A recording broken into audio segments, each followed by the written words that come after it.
공자를 모르는 사람은 없습니다. 인, 예, 군자. 교과서에서 명언 모음집에서 우리는 그 이름을 수없이 봤습니다. 그런데 한 가지 이상한 게 있습니다. 사마천은 사기를 쓰면서 공자를 세가에 넣었습니다. 사기는 철저한 계급사회의 질서를 따릅니다. 본기는 천자, 즉 왕의 기록입니다. 세가는 제후, 나라를 가진 자들의 기록입니다. 열전은 그 나머지 신하, 장수, 상인, 자객. 공자는 평생 영지 한 뼘 없었습니다. 군대도 없었고 성도 없었고 신하도 없었습니다. 어떤 나라에서는 쫓겨났고 어떤 땅에서는 굶었던 떠돌이 지식인이었습니다. 그런 사람을 사마천은 제후들의 칸에 앉혔습니다. 이건 실수가 아닙니다. 사마천은 알면서 했습니다. 왜 그랬을까요? 그 답을 찾으려면 우리는 먼저 공자라는 사람을 제대로 봐야 합니다. 우리가 알던 그 성인이 아니라 사마천이 기록한 그 인간 공자를. 공자가 노나라를 떠난 건 56세였습니다. 지금으로 치면 50대 중반의 남자가 짐을 싸들고 비즈니스 투어를 나선 겁니다.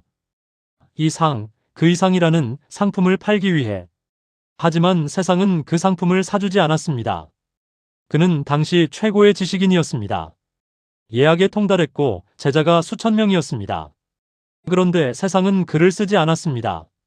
위나라로 갔습니다. 문전박대. 진나라로 갔습니다. 외면. 초나라로 갔습니다. 흥미는 보였지만 결국 쓰지 않았습니다. 14년 동안 단 한 명의 군주도 공자의 손을 잡지 않았습니다.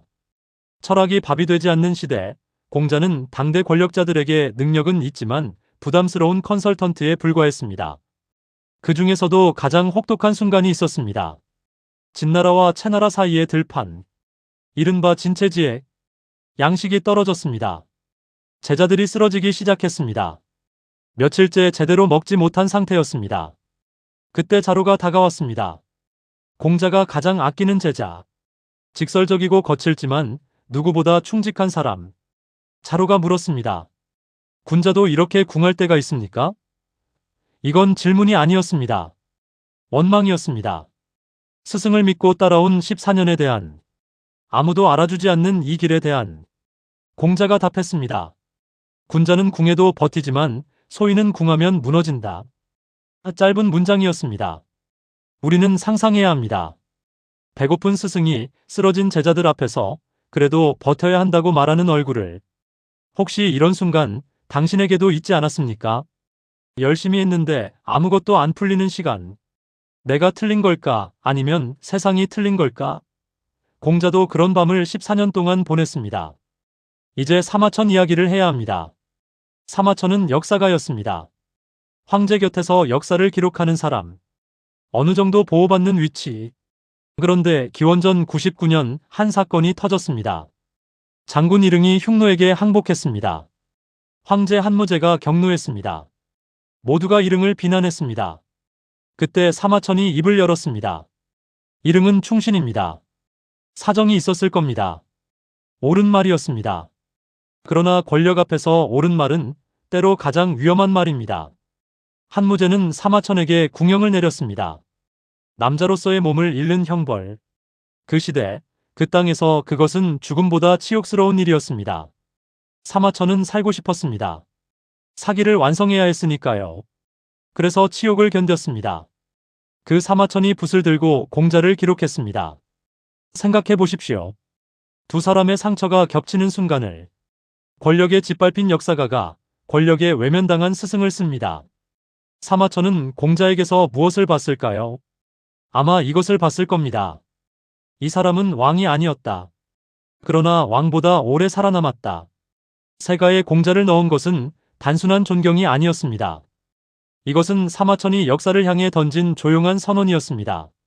권력을 쥐고 칼을 휘두른 자가 역사의 주인공이 아니다. 진심을 지키고 시대를 깨운 자가 진짜 왕이다. 본기에 이름을 올린 왕들이 지금 몇 명이나 기억됩니까? 그런데 사마천이 세가에 앉힌 공자를 우리는 2500년이 지난 지금도 기억합니다. 사마천이 옳았습니다. 공자를 성인이라고 부르는 사람은 많습니다. 그런데 사마천이 기록한 공자는 성인이기 이전에 뜨거운 인간이었습니다. 두 장면을 보겠습니다. 첫 번째, 광땅에서의 포위. 공자 일행이 광땅을 지나고 있었습니다. 갑자기 무장한 군중이 에워쌌습니다. 오해였습니다. 원한이 있는 다른 사람과 공자를 혼동한 것. 그러나 포위된 순간 그건 중요하지 않습니다.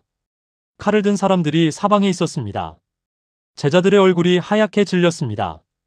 그때 공자가 검은 고를 꺼냈습니다. 선율이 흘렀습니다. 포위된 공간 안에서. 그리고 말했습니다. 하늘이 이 문화를 없애려 했다면 나를 여기까지 인도하지 않았을 것이다. 광땅 사람들이 나를 어찌하겠느냐. 이것은 허세가 아니었습니다. 두렵지 않아서도 아니었습니다. 두려움보다 더 큰 무언가를 믿었기 때문에 가능한 평온이었습니다.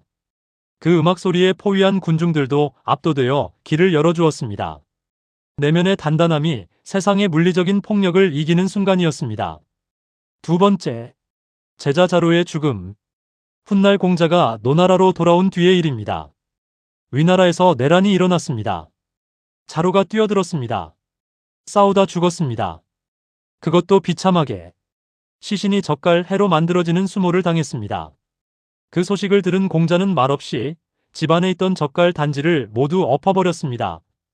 그 후로 공자는 젓갈을 입에 대지 않았습니다. 평생. 이 장면이 중요한 이유가 있습니다.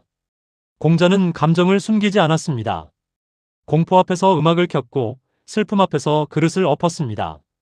초월한 척하지 않았습니다. 그 뜨거운 인간미가 있었기에 그의 말이 2500년을 살아남은 겁니다.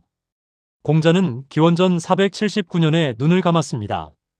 향년 73세. 자신이 꿈꾸던 세상은 오지 않았습니다. 인이 가득한 나라. 예가 살아있는 정치. 끝내보지 못했습니다. 전쟁은 계속되었고 군주들은 여전히 탐욕스러웠습니다. 제자들이 그의 곁을 지켰습니다. 권력자들은 없었습니다. 초라한 마지막이었습니다. 그런데 사마천은 그 초라한 마지막을 제후의 자리 세가에 기록했습니다. 지금으로부터 2500년 전의 일입니다.